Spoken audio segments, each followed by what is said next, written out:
Mr. Marcus Papadopoulos is joining us. He is a publisher and editor with Politics First out of London via Skype. Marcus, as always, it's good to see you and be able to talk to you.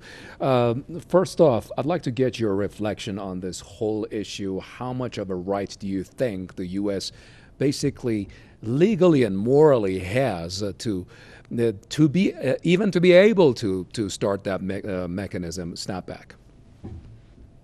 Well, under international law, the Americans have no case, no standing whatsoever to enforce sanctions on Iran.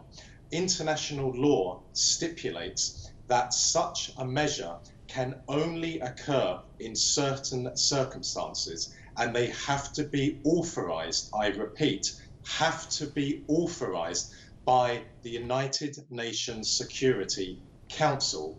However, I believe that what we are seeing from the Americans is a result of two factors. In the short term, it is a consequence of the Americans attempting to undermine the JCPOA. And of course, most recently, the Americans lost in their endeavor to extend the arms embargo on Iran. Indeed, even America's allies at the United Nations, such as France and Germany, opposed the American measures or attempts. But in the long term, this is an attempt, an ongoing concerted attempt by Washington to bring down the Iranian state, to try and asphyxiate the Iranian economy. And there will be no surprises in Tehran by the latest American attempts, because this is what Iran has been subjected to by America for over 41 years. But in 2020, Iran, in my estimation, is at its strongest than it has ever been before. Iran is strong. The Iranian people are unified in their opposition to America. The Iranian economy is robust. The Iranian military is very formidable. And Iran, in recent years, has established close, cordial relationships with some of the world's most powerful countries. Indeed, as I speak, Iran has a strategic partnership with Russia, one of the world's superpowers. That is not just good, obviously, for Russia, but that is exceptionally good for Iran's status as an independent country. And I might add as well that Iran and the Iranian people are a source of inspiration for peoples around the world who are freedom loving and who want independence. And I suggest that countries not so far from Iran, who are vassal states of America and Britain, such as Cyprus, such as Serbia, such as North Macedonia and Montenegro, should take a leaf out of the book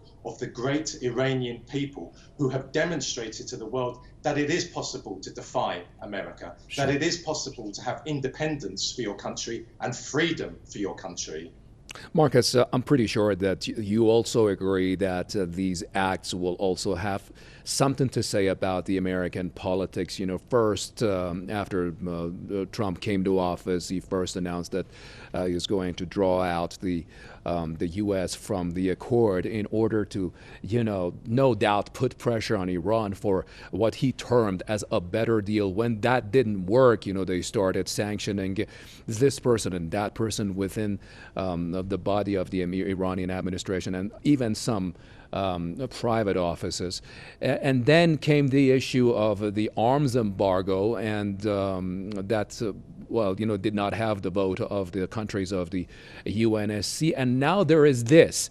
What does that tell you about the way that they're following their politics, given the fact that I'm just going to remind our viewers, it was only 2 weeks ago or so that the U.S. Secretary of State openly said that the measures that we have taken, and he said it to the Congress, the measures we have taken against Iran have not brought about the fruit that we were expecting. Marcus?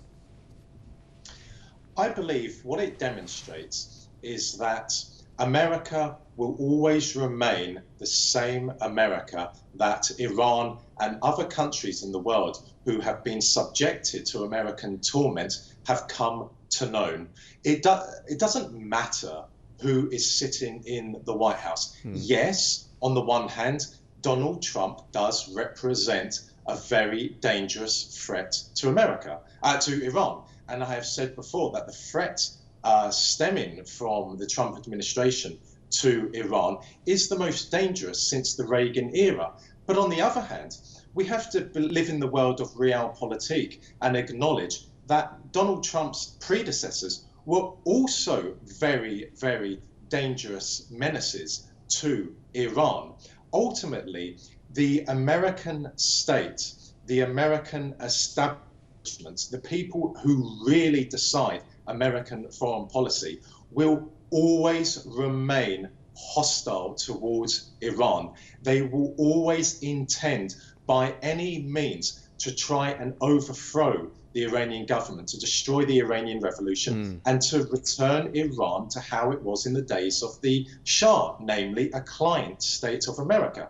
And I believe that there are some on Capitol Hill who believe that American attempts to weaken Iran by attempting to scupper the JCPOA have not succeeded. Therefore, the attempt should be stopped. But the same people will look into other means to weakening the Iranian state. So someone like Joe Biden, who has on occasions expressed concern about America's stance on the JCPOA, he nonetheless is still hostile towards Iran. If he should become president, American policy on Iran will remain exactly the same, albeit Joe Biden as president would look into other methods to try and overthrow the Iranian government. It is as simple as this. Iran has no friends on Capitol Hill. Democrats and Republicans all want to enslave Iran and enslave the Iranian people to the US dollar. It is quite simple. Yes. Thank you very much, Marcus Papadopoulos, publisher and editor with Politics First out of London via Skype. It was good to talk to you.